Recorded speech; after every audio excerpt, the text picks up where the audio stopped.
قدرمنو سلامونه مې واخلئ.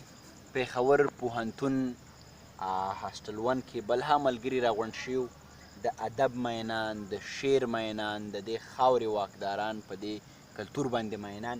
هغو راسره ناست دي، ډېر تکړه ملګري دي. د یو غزل غوښتنه یې وکړه او ما تازه یو غزل لیکلی دی، اگر چې ډېرو ملګرو د فیسبوک د لارې اورېدلی دی. ضعیف جانه دا ټول ملګري ته ښودی شي، دا ټول د ادب مینان دي. نو خالد صاحب دا تاسو ته ډالۍ وي. راشد خان راشد هم ناست دی، دی همیشه زما نه شاته ناست وي خو په شعر او ادب کې زما نه مخکې دی. راشد صاحب ستاسو اجازت دی؟ چې ستا غېږې له راغلمه آباد شومه ساقي، چې ستا غېږې له راغلمه آباد شومه ساقي، دواړه ګناهونو نه آزاد شومه ساقي، چې ستا غېږې له راغلمه.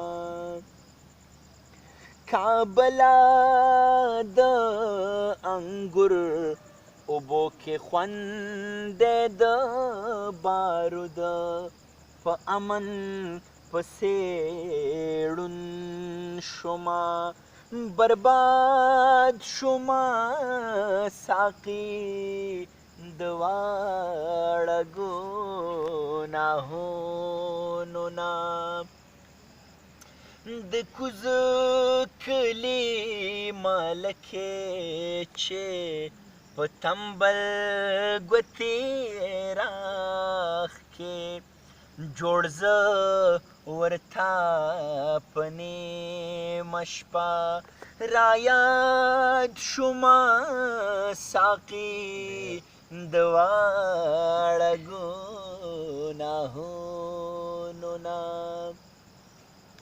چې ستا پکې غرضونو جهادومه ساقي، چې ستا غرض پوره شو نو فساد شومه ساقي، دواړه ګناهونو نه.